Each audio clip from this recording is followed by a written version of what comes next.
કાયમી એક સિક્કાની બે બાજુ રહી છે.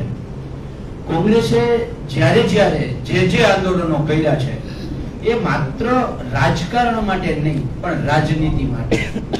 રાજકારણ અને રાજનીતિની જે પાતળી ભેદરેખા છે આ લોકોને સમજાવી છે. દાખલા તરીકે આ વીજ લાઈનોના પ્રશ્નને લઈ અને જ્યારે 2017માં રાજ્ય સરકારે પહેલો પરિપત્ર કર્યો જંત્રી ભાવે ટોટલ અમાઉન્ટના 7.5% આપવાના, ત્યારથી લઈ અને કિસાન કોંગ્રેસ સતત એ મુદ્દે લડે છે. 7.5%ના 15% થયા, 15%ના 25%, છેલ્લે 2023માં જે પરિપત્ર થયો ત્યારથી સતત સરકાર સામે લડ્યા છે ને એટલે સરકારે એ 7.5ના 15 ને 25% કરવા પડ્યા છે. પણ અમારા જયેશભાઈ પટેલ અને આખી ટીમ જે રીતે સાઉથ ગુજરાતમાં લડી અને નવસારી કલેક્ટર પાસે વાણિજ્ય જંત્રી કાઉન્ટ કરી અને માર્કેટ ભાવના 4 ગણાનો હુકમ કરાવડાવ્યો. 2013ના જમીન સંપાદનના કાયદા મુજબ માર્કેટ ભાવના 4 ગણા વળતર ખેડૂતોને મળવું જોઈએ. આ બાબતે ડાયરેક્ટ આંદોલન કરવાની જગ્યાએ કિસાન કોંગ્રેસ, કિસાન સંઘર્ષ સમિતિ, કોંગ્રેસ પક્ષે ગુજરાતના અલગ અલગ 100 ગામોમાં જાહેર સભાઓ કરી, મીટિંગો કરી, સમજાવ્યું, કલેક્ટરો પાસે કાયદાકીય ચર્ચા કરી અને એનાથી આગળ ગુજરાતના ખેડૂતના દીકરાઓને વીજ લાઈનોના 1885 નો ટેલિગ્રાફ એક્ટ, 2003 ઇલેક્ટ્રિસિટી એક્ટ અને 2013 જમીન સંપાદનના કાયદાની કઈ કલમ ખેડૂતને ક્યાં કેવી રીતે ઉપયોગી થાય એના માટે 2 દિવસનો સેમિનાર કર્યો. આટલા પ્રયત્નો અને હારે ખેડૂતોની વચ્ચે જઈને સમજાવ્યા. જ્યાં કંપનીઓ કામ કરતી હતી, અનલીગલી કામ કરતી હતી, ત્યાં લાલજીભાઈ હોય, જિગ્નેશભાઈ હોય, જયેશભાઈ હોય, મહેશભાઈ રાજકોટિયા હોય, પાલભાઈ હોય, ત્યાં ખેડૂતોની વચ્ચે જઈને કંપનીઓ સામે દલીલ કરીને કામ બંધ કરાવડાવ્યું છે. અને આ સખત પ્રયાસોના અંતે એવું લાગ્યું કે હવે સરકારને જગાડવાનો અને સરકાર પાસેથી માંગવાનો સમય આવ્યો છે. એટલા માટે કે સ્થાનિક સ્વરાજ્યની ચૂંટણી પછી ગુજરાતના 14 જિલ્લાઓમાં કલેક્ટરોએ ખેડૂતોને નોટિસો આપી, 6 જિલ્લાઓમાં કંપનીઓએ કામ ચાલુ કર્યા એક હારે. ત્યારે ગુજરાતના ખેડૂતોની વચ્ચે જઈને કહ્યું ચલો ગાંધીનગર. જેમ ચલો દિલ્હીનો નારો 3 કૃષિ કાયદા વચ્ચે આપ્યો હતો એવી જ રીતે ચલો ગાંધીનગરનો નારો આપ્યો. જેમ 3 કાળા કાયદા વખતે હરિયાણા બોર્ડર, રાજસ્થાન બોર્ડર અને ઉત્તર પ્રદેશ બોર્ડરે રોકી દીધા, દિલ્હી ન પહોંચવા દીધા, એમ ચલો ગાંધીનગરનો નારો આપ્યો તો કદાચ અમે કહ્યું હતું કે જ્યાં રોકે ત્યાં અમે રોકાઈ જઈશું. એ પદ્ધતિથી લડ્યા પછી કોઈ કે કઈક એમાં હવનમાં હાડકા નાખવાનું કામ કર્યું, એમાં મારે પડવું નથી, પણ એનાથી થાયકા નથી, હાયરા નથી. કોંગ્રેસ હંમેશા ખેડૂતો માટે લડતી રહી છે. એ દેવા માફીની વાત હોય તો કોંગ્રેસે જ કર્યા છે. એટલે આ વીજ લાઈનોના પ્રશ્ને સખત અને સતત જ્યાં સુધી રાજ્ય સરકાર 2013 જમીન સંપાદનના કાયદા મુજબ માર્કેટ ભાવના 4 ગણું એ વાણિજ્ય જંત્રી મુજબ આપવાનું પોલિસી ન બનાવે ત્યાં સુધી લડવું છે. અમે ત્યારે ઓપ્શન આપ્યા હતા સરકારને, અત્યારે આપીએ છીએ કે માર્કેટ ભાવના 4 ગણું વાણિજ્ય જંત્રી મુજબ, અથવા માસિક ભાડું એક પોલ દીઠ 50,000 અથવા તો વન ટાઈમ સેટલમેન્ટ 2 કરોડ રૂપિયા ખેડૂતને આપવામાં આવે. અને એની હારે જે રાજ્ય સરકાર વિચારતી જ નથી કે જે ખેડૂતના ખેતરમાંથી વીજ લાઈન પસાર થાય છે ત્યાં ખેડૂતનો દીકરો, દીકરી કે ખેડૂતની માં કે બાપ કે ખેડૂતનો મજૂર ક્યારે ઉપરથી તાર પડે અને એ કંધોતર ગુમાવવાનો વારો આવે છે, ક્યારે ઉપરથી તણખો જરે અને આખું ઘઉંનું ખેતર સાફ થઈ જાય છે. આ બાબતે રાજ્ય સરકારે સૌ પહેલા પોલિસી બનાવવી જોઈએ. જે સરકાર એ બાબતે વિચારતી જ નથી. એટલે સરકારને અમે કહીએ છીએ કે માત્ર વળતર જ નહીં, વળતર કરતા મહત્વનું છે અમારા જીવનો જોખમ, અમારા પાકનો જોખમ. એટલે એના માટે તમે પોલિસી બનાવો. અને આ માંગો સાથે આવતી 26 તારીખે વ્રજવાણીથી ચાલુ કરી ભગવાન દ્વારકાધીશના ફરિયાદ કરવા જવી છે. હે દ્વારકાધીશ, અમે આ સરકારને કહીને થાક્યા છે. જે રામના નામે જે સરકાર બની છે, ધર્મના નામે જે સરકાર બની છે, એ સરકાર અમે ખેડૂતો રાત્રે સૂતા પહેલા રામનું નામ લઈએ છીએ, સવારે ઉઠીને રામનું નામ લઈએ છીએ, અમે હળ હાંકતા હાંકતા ઠેહ લાગે તોય રામનું નામ લઈએ છીએ. એ જ સરકાર આ ખેડૂતનું સાંભળતી નથી. એટલે હે દ્વારકાધીશ, આ સરકારને સદબુદ્ધિ આપો અને એના માટે ભગવાન દ્વારકાધીશની ધજા વ્રજવાણીથી માથે લઈ અને દ્વારકાધીશને ધજા અર્પણ કરી અને દ્વારકાધીશને સુદામા રૂપી ખેડૂત દ્વારકાધીશના શરણે જઈ અને ફરિયાદ કરવાનું અમે એક ગુજરાત કિસાન કોંગ્રેસ અને સાથે સાથે જે કોઈ સંગઠનો, સંઘર્ષ સમિતિ અને જેને ખેડૂતનું હિત છે એ તમામ લોકો સાથે મળી અને દ્વારકાધીશ જવાના છીએ. આ બાબતે વધારે આખો રૂટ કેવી રીતે એનું વિસ્તૃત માહિતી લાલજીભાઈને આપવા માટે વિનંતી કરું છું. લાલજીભાઈ વાત કરી લઈએ, જયેશભાઈ વાત કરી લઈએ અને ત્યાર પછી તમારા પ્રશ્નો પણ પતી જાય. પછી એક ખૂબ મહત્વની અલગ જ બાબત આ વીજ લાઈનો બાબતે મારે આપ સૌ મીડિયા સમક્ષ મૂકવી છે, એટલે હું લાલજીભાઈને આમંત્રણ આપું છું.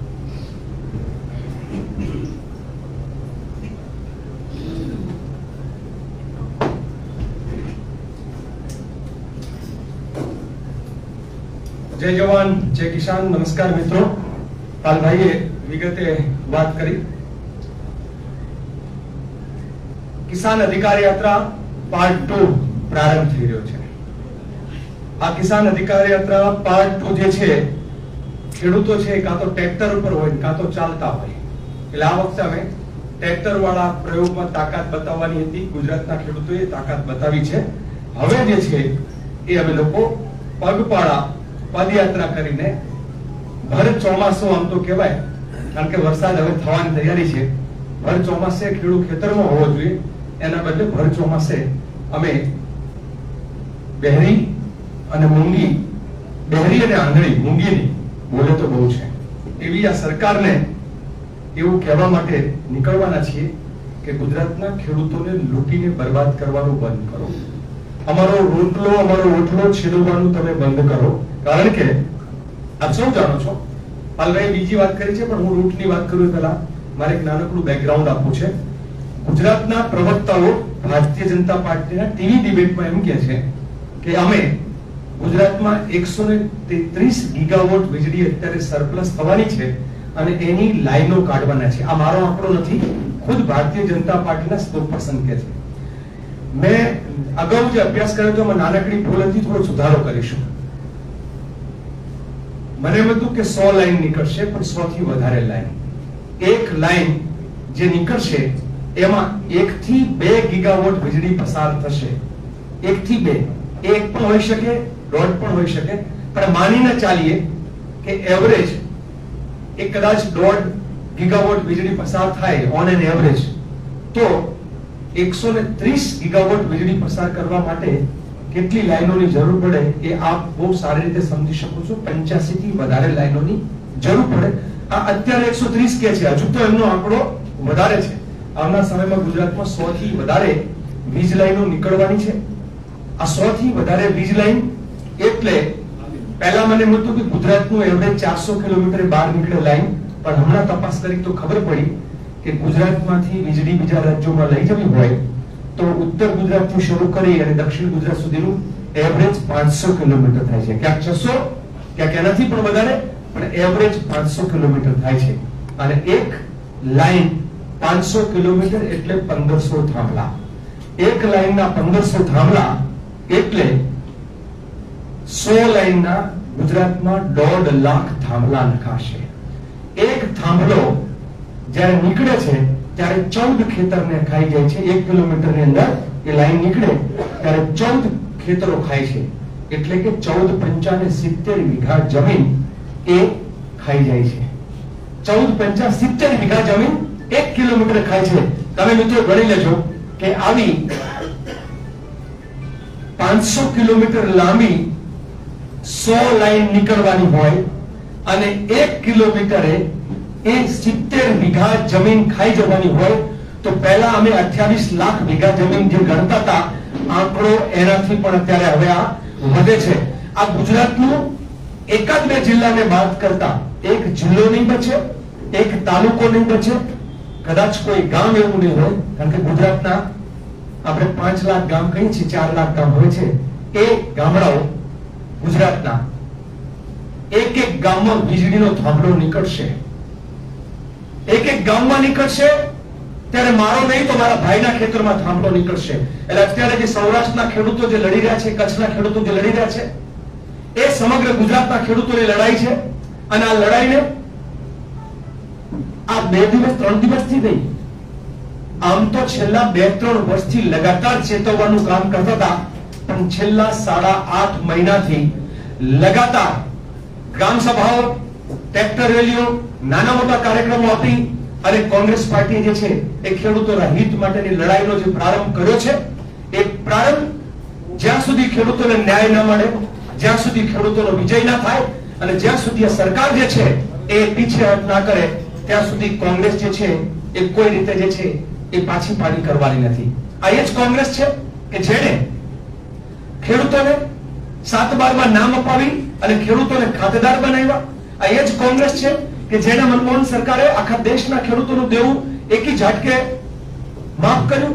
આ એ જ કોંગ્રેસ છે કે જ્યારે નરેન્દ્ર મોદી સરકાર ભારતમાં 3 કાળા કાયદા ખેડૂતોના વિરુદ્ધમાં લાવી હતી, ત્યારે 3 કાળા કાયદા જે છે એને દૂર કરવા માટે સડકથી લઈને સંસદ સુધી લડી અને કાયદાઓ દૂર કરવાનું કામ કર્યું. આ એ જ કોંગ્રેસ છે કે જેનું છેલ્લા 10 વર્ષમાં જે રાજ્યમાં સરકાર આવી હોય ત્યાં ખેડૂતોનું દેવું સંપૂર્ણ માફ કર્યું છે. માટે અમે કહીએ છીએ કે ખેડૂતોના હકની લડાઈ માત્ર કોંગ્રેસ લડી શકે અને એ અમે લોકો લડી રહ્યા છીએ. આ લડવા માટે બીજાની જેમ ખાલી મોટી મોટી વાતો નહીં, પરંતુ હવે આ ખૂન પસીનો જે છે વહાવીને કોંગ્રેસના કાર્યકર્તાઓ, કિસાન કોંગ્રેસના કાર્યકર્તાઓ રજવાણીથી દ્વારકા એ જે રસ્તો છે એ મારે તમને કેવો છે.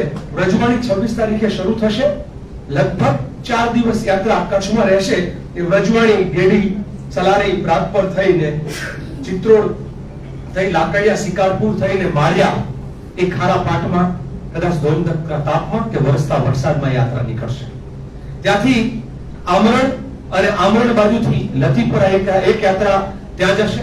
જ્યારે બીજી જે યાત્રા જે છે એ સુરેન્દ્રનગર જિલ્લામાંથી ધાંગધ્રા તાલુકાના જે ગામો, હળવદ તાલુકાના જે ગામો એટલે કોણ છે કે સાપકડા છે ત્યાંથી શરૂ કરી અને સરા વિસ્તાર બાજુ થઈને એ વાંકાનેર તરફ પ્રયાણ કરશે અને વાંકાનેરથી ટંકારાના વિસ્તારોમાં જશે અને ટંકારાથી લતીપુર કરીને જે વિસ્તાર છે ત્યાં બંને યાત્રાઓ ભેગી થશે. આ બંને યાત્રાઓ દ્વારકા પહોંચશે. દ્વારકા પહોંચતા સુધીમાં અમે યાત્રાનો કુલ રૂટ જે ગણતા હતા કે એક સળંગ યાત્રા વ્રજવાણીથી લઈને દ્વારકા એ 400 થી વધારે કિલોમીટર થાય છે. જ્યારે બીજી યાત્રા કે જે ધાંગધ્રા બાજુથી નીકળશે અને લતીપુર પહોંચશે તો એ પણ લગભગ 125 કિલોમીટરની યાત્રા થાય છે. એટલે અમે પગે ચાલીને લોકોની વચ્ચે 550 કિલોમીટર જશું અને દ્વારકાના નાથને કહેશું જઈને કે જ્યારે તમને આગળ કરીને ગાંધીનગરની ગાદીએ બેઠેલી સરકાર હવે એ જ અમને લૂંટવા બેઠી છે, ત્યારે તમે જે મહાભારતના યુદ્ધમાં એ 5 ગામ આપવાની ના પાડનાર કૌરવોને ફરી એક વખત કહેવાની જરૂર છે કે ખેડૂતોના ખેતર જે છે એમાં તમે વચ્ચે નાખીશું. પાલભાઈ બહુ જ મહત્વની વાત કદાચ તમે કહેવાનું રહી ગયું છે. એ વિકલ્પ આપશે હમણાં પાલભાઈ થોડી વાર પછી કદાચ કહેશે. એક 2 વિકલ્પ કે જેમાં એક વિકલ્પમાં 2500 ખેડૂતોની જમીન જતી હોય, જ્યારે બીજો એક વિકલ્પ છે જે પાલભાઈ બતાવશે માત્ર નજીવો ખેડૂતોની જમીન જાય, ખરાબ વિસ્તારમાં જમીનોમાં થાંભલા નાખે, એટલા જ કિલોમીટર બધું જ, તેમ છતાં કેમ ફળદ્રુપ જમીનમાં થાંભલા નાખવા છે ને કેમ આ ખરાબ જમીનમાં થઈને બારોબાર નીકળ્યું છે ખેડૂતોની જમીન ન જાય. તો રૂટ અમે આપવા તૈયાર છીએ, વૈકલ્પિક રૂટ કે જેમાં કંપની વાળાને પણ ફાયદો, ઓછું વળતર આપવું પડે, કંપની વાળાને ફાયદો, ખેડૂતોને ફાયદો, ગુજરાતને ફાયદો, ગુજરાતની ધાન પકવતી ધરતી જે છે એ થાંભલા નીચે ધરવાઈ ના જાય એના માટેનો વિકલ્પ જે છે પાલભાઈ થોડી વાર પછી તમને આપશે. આ યાત્રામાં ઓછામાં ઓછા 100 યાત્રીઓ તો લગાતાર હશે, પણ ગામ ગામથી હજારો ખેડૂતો સ્વાગતના સ્વરૂપમાં, યાત્રાના સ્વરૂપમાં ગામ ગામ પ્રમાણે એ જોડાતા જશે. આ યાત્રા અવિરત ચાલશે. અત્યારે 550 કિલોમીટરનો છે. આ અહીંયા એન્ડ નથી. આ યાત્રા પાર્ટ 2 છે. જ્યાં સુધી ગુજરાતના ખેડૂતોને એને ન્યાય નહીં મળે ત્યાં સુધી કિસાન કોંગ્રેસનો એક કાર્યકર્તા અને કોંગ્રેસનો એક અમારો કાર્યકર્તા જે છે એ જંપીને નહીં બેસે. ખેડૂતોની સાથે લગાતાર લડશું. સરદાર પટેલ જેમ ખેડા અને બારડોલી સત્યાગ્રહ કર્યો હતો એમ અમે આ ગુજરાતના ખેડૂતોનો સત્યાગ્રહ છે ચાલુ રાખશું. ધન્યવાદ મિત્રો. જયેશભાઈને વિનંતી કરું કે અમારા આગળની વાત મૂકશે.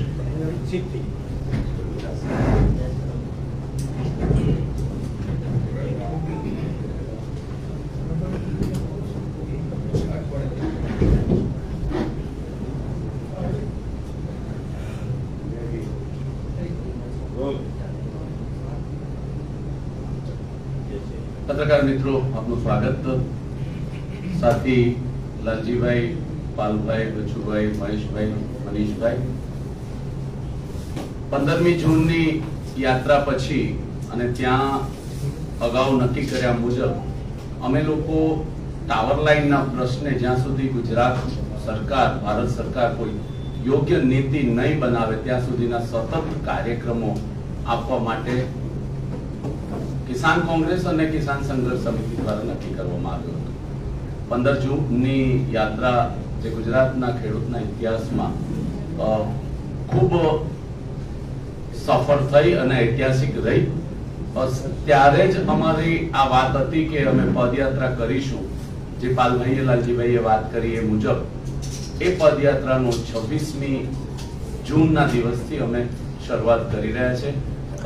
દ્વારકાધીશને અમે વિનંતી કરવા માટે પગ હાથ જોડીને સરકારને સદબુદ્ધિ આવે અને ખેડૂતોના જે મુશ્કેલી છે એનું નિરાકરણ થાય એ અંગેની અમે એક વિનંતી લઈને જઈએ છીએ. લાલજીભાઈએ, પાલભાઈએ જે વાત કરી કે 135 ગીગાવોટનું જનરેશન અને ઇન્ટરસ્ટેટ ટ્રાન્સમિશન લાઇન એટલે ગુજરાતની જરૂરિયાત નથી અને ગુજરાતમાંથી બહાર વીજળી જવાની છે. જે કિલોમીટર દર્શાવવામાં આવ્યા છે ને એક લાઇનની અંદર જે ગીગાવોટનું ટ્રાન્સમિશન થાય છે એને એકોર્ડિંગલી લગભગ 80 થી 85 લાઈનો નીકળે એવી શક્યતાઓ છે. અત્યારે ફક્ત 7 લાઇનના આયોજન છે. કાયદાઓ જે ભારત સરકાર અને ગુજરાત સરકાર દ્વારા જે બનાવવામાં આવ્યા છે એની અમલવારી કરવામાં આવતી નથી. અમારો જે ધ્યેય છે એ ગુજરાતના તમામ ગામડાઓની અંદર આ કાયદાઓથી ખેડૂતને માહિતગાર કરવા, પોતાના હક અને અધિકાર, ટાવર લાઇનની બાબતમાં વળતર કઈ રીતે મળી શકે અને કયા પ્રકારના કાયદાઓ બનાવવામાં આવ્યા છે. કારણ કે ઇન્ટરસ્ટેટ લાઇન છે એટલે કેન્દ્ર સરકારના કાયદાઓ દ્વારા જ વળતરની પ્રક્રિયા નક્કી કરવામાં આવે અને એ જ કાયદાઓની અમલવારી થાય એવો એક અમારો ધ્યેય છે. સમગ્ર ગુજરાતના જેટલા પણ ગામોમાંથી આ યાત્રા પસાર થવાની છે એમાં દરેક ગામની અંદર ખેડૂતોને પોતાના આ જે કાયદાઓ છે એનાથી માહિતગાર થાય એવો પણ અમારો આ યાત્રાનો હેતુ છે. જેટલા પણ ગામ અમે નક્કી કર્યા છે તમામ ગામોમાંથી ઓછામાં ઓછી 2 અને વધુમાં વધુ 5 લાઈનો પસાર થઈ રહી છે. એ રૂટ અમે પસંદ કર્યો છે. એટલે 26મી તારીખથી શરૂ કરીને સતત એ યાત્રા ચાલશે અને દ્વારકાધીશને જે દિવસે અમે ત્યાં પહોંચીશું તે દિવસે એક મોટા સંમેલનના રૂપમાં પણ એની પૂર્ણાહુતિ થશે. વિગતવાર જે કાર્યક્રમ છે એ અમે અત્યારે બનાવી દીધો છે. આવનારા દિવસોમાં કે જે યાત્રા સુરેન્દ્રનગરથી નીકળવાની છે, જે યાત્રા વ્રજવાણીથી નીકળવાની છે, એમાં જે માણસો જોડાવાના છે, જે ખેડૂતો જોડાવાના છે એનું પણ અમે આયોજન કર્યું છે. આશા રાખીએ કે તમામ ગુજરાતના મીડિયા કર્મીઓ આ યાત્રાને યોગ્ય રીતે રજૂ કરીને અમારા જે પ્રશ્ન છે એ કેન્દ્ર સરકાર અને ગુજરાત સરકાર સુધી પહોંચાડે એટલી વિનંતી. આભાર.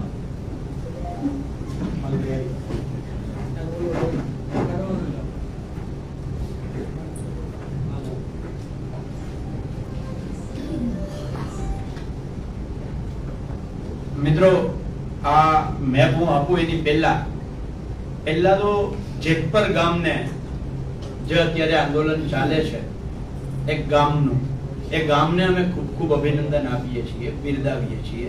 અને હારે હારે અમે જેમ કહ્યું હતું કે જ્યાં આમંત્રણ ન હોય ત્યાં જવાની અમારી ભક્તિ નથી. બિન રાજકીય કરે છે ત્યાં જઈને ખલેલ કરવા અમે કોઈની જેમ માંગતા નથી, એટલે ખલેલ નથી કરતા. પણ અમારી જે કાર્યકરો છે કોંગ્રેસના, એ તમામ કોંગ્રેસના કાર્યકરો ત્યાં એ લોકોની સાથે ખંભેથી ખંભો મિલાવી અને જેતપર ગામને સમર્થન કરે છે ને અમે સમર્થન કરીએ છીએ. અને હારે હારે હું તો આખા ગુજરાતના જે ગામોમાંથી લાઈન નીકળે છે એમને કહેવા માંગુ છું કે તમારા ગામની લડાઈ પણ આપણે આપણા ગામની લડાઈ કરવી જોઈએ ને આખા ગુજરાતની પોલિસી માટેની લડાઈ દરેક ગામ માંગ કરે આવી રીતે કરવી જોઈએ. નંબર 1.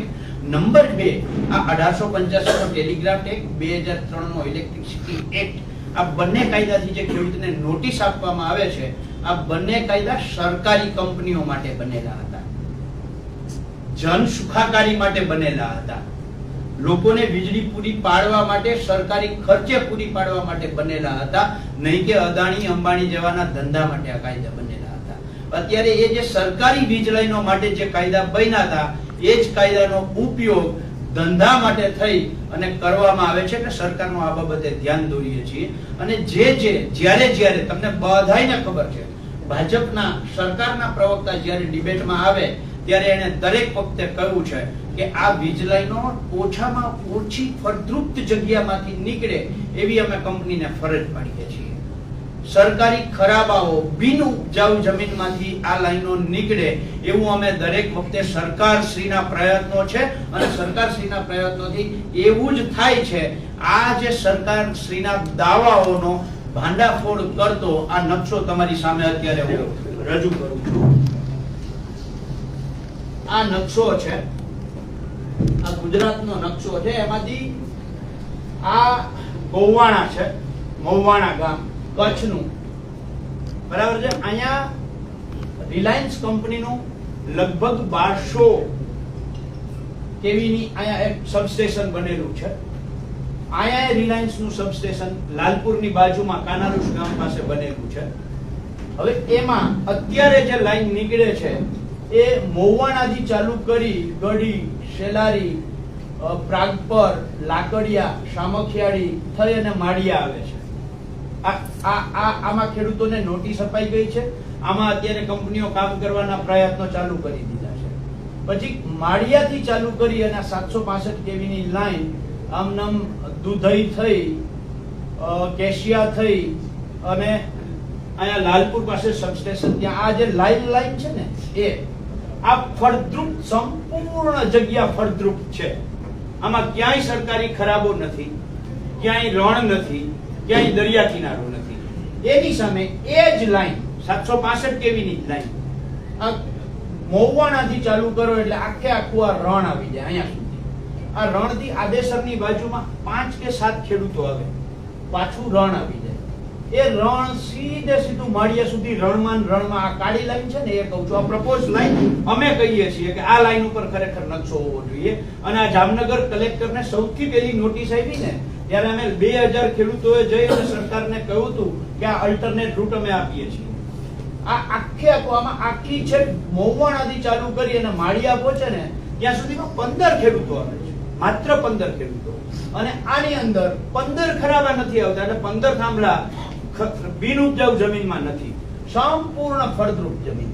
પછી અહીંયાથી માળિયાથી આ લાઈન આ જે ફળદ્રુપ જમીનમાં આવી એની જગ્યાએ માળિયાથી પેલા રણમાં, નવલખી પાસેથી દરિયા કિનારે ચાલુ કરો એટલે જોડિયા બંદરની બાજુમાંથી થઈ દરિયા કિનારે આ પક્ષી અભયારણ્ય પણ ના આવે, કારણ કે દરિયા કિનારે લઈ લ્યો એટલે પક્ષી અભયારણ્ય પણ ના નડે, બરાબર. એની બહારથી આ લાઈન સિક્કા, અને સિક્કાની આગળ જે લાખાબાવળ ગામ આવે છે, લાખાબાવળ ગામથી અંદર આવી જાય એટલે કાનાલુસ.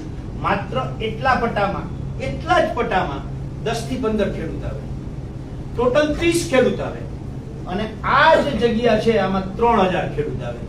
હું જાહેર માધ્યમોના માધ્યમથી ગુજરાતના નાગરિકોને કહેવા માંગુ છું કે આ સરકાર કેવી ખેડૂત લક્ષી છે. 3000 ખેડૂતોને બરબાદ કરવાની જગ્યાએ માત્ર 30 ખેડૂતો અને સંપૂર્ણ ખરાબામાં નીકળે એવી લાઈન શું કામ નથી કાઢતા? ખેડૂતોને બરબાદ કરવા માટેની જે મીડિયામાં આવી અને ડિબેટોમાં ભાજપના પ્રવક્તા કહે છે કે અમારો આશય સરકારી ખરાબાઓમાંથી બિન ઉપજાઉ જમીનમાંથી નીકળવાનો છે, એ આમાં ક્યાં બિન ઉપજાઉ જમીનમાંથી કાઢ્યો? તમે સંપૂર્ણ ફળદ્રુપ જમીનમાંથી કાઢ્યો છે. અને આ રૂટ જામનગર કલેક્ટરને અમે સ્થાનિક સ્વરાજ્યની ચૂંટણીની પહેલા 2 મહિના પહેલા આ રૂટ અમે જામનગર કલેક્ટરને આપેલો છે. અમે માગણી કરેલી છે કે આખો રૂટ બદલે. આ જ વાત મોરબી કલેક્ટરને અમે આપેલી છે કે આખે આખો રૂટ બદલાવો. આ જ વાત અમે કચ્છ કલેક્ટરને લગભગ તારીખ સાથે કહું 19 ડિસેમ્બર 2025 બરાબર છે, કચ્છ કલેક્ટરને આ રૂટ આપેલો છે કે તમે આ રૂટ બદલાવો. કેમ નથી બદલાવતા? આવો ખેડૂતોના ખેતર બરબાદ કરવામાં સરકારને રસ શું છે? આખે આખું આ રૂટ સાથે મેપ સાથે આજે હું તમારી સામે રજૂ કરું છું. સરકારની નીતિ આના ઉપરથી બહુ સ્પષ્ટ થાય છે.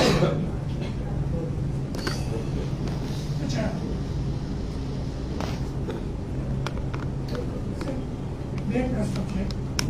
એક તો આપણે આ બધી કંપનીઓ જે ખેડૂતોને નુકસાન કરી રહી છે એ કુલ કેટલી કંપનીઓ હશે અને એવું આપણું માનવું છે, આપણી પાસે એવી માહિતી છે કે આ કંપનીઓ બધી ભાજપના ચૂંટણી પણ આપે છે તો કલેક્ટરને પૈસા ખવડાવે છે.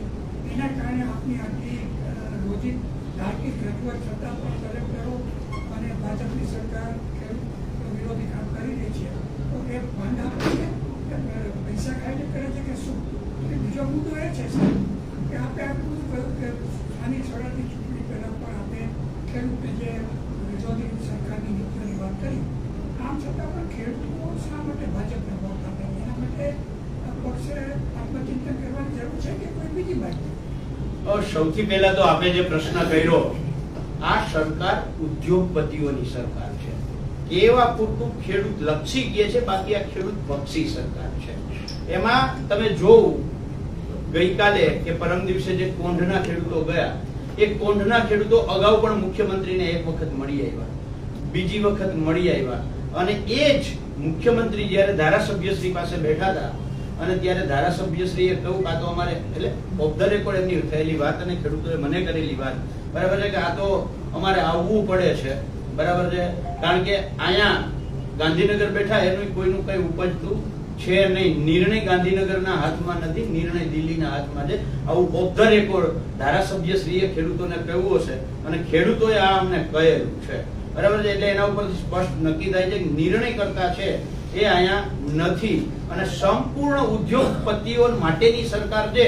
એ તો મેં હમણાં તમને મેપ આપીને સાબિત કરી દીધું છે. બીજું 2013 નો જમીન સંપાદનનો કાયદો છે. રાજસ્થાન સરકારે એસઓપી કરી દીધી છે, માર્કેટ ભાવના વાણિજ્ય જંત્રીના 4 ગણા આપવાની. તો જો ખેડૂત લક્ષી સરકાર હોય તો સરકારને પેટમાં શું દુખે છે? ખેડૂત આ કંપનીઓ પૈસા ખવડાવે છે એટલા માટે આવું થાય છે કે કુલ કેટલી કંપનીઓ આવી? કુલ કંપનીઓમાં મોટી કંપનીઓ જે છે 30 ગીગાવોટ થી વધારે જનરેટ કરતી હોય એવી લગભગ 40 થી 50 નાની અને એના સિવાય 2 મેગાવોટ 5 મેગાવોટ એવું કરવા વાળી લગભગ 150-200 કંપનીઓ ટોટલ સૌરાષ્ટ્ર, ઉત્તર ગુજરાત અને દક્ષિણ ગુજરાતમાં કામ કરે. આવી બધી કંપનીઓ ચૂંટણી ફંડ આપતી હશે આપું માનું છું. સ્વાભાવિક જ છે. આવો પ્રશ્ન પૂછવાનો સવાલ છે. આ સવાલ પૂછવા કરતા આપ સૌ જાણો છો, નહીં તો કલેક્ટરો એ બિનપિયત કોંડ ગામની જમીન જે સંપૂર્ણ પિયત છે એને કલેક્ટર બિનપિયત બતાવે તો એ સરકાર, કલેક્ટર અને બધુંય મંત્રી અને સંત્રી બધાય ભેગા ના હોય તો શક્ય જ ના હોય. તમે જાણો છો ને અમે જાણીએ છીએ.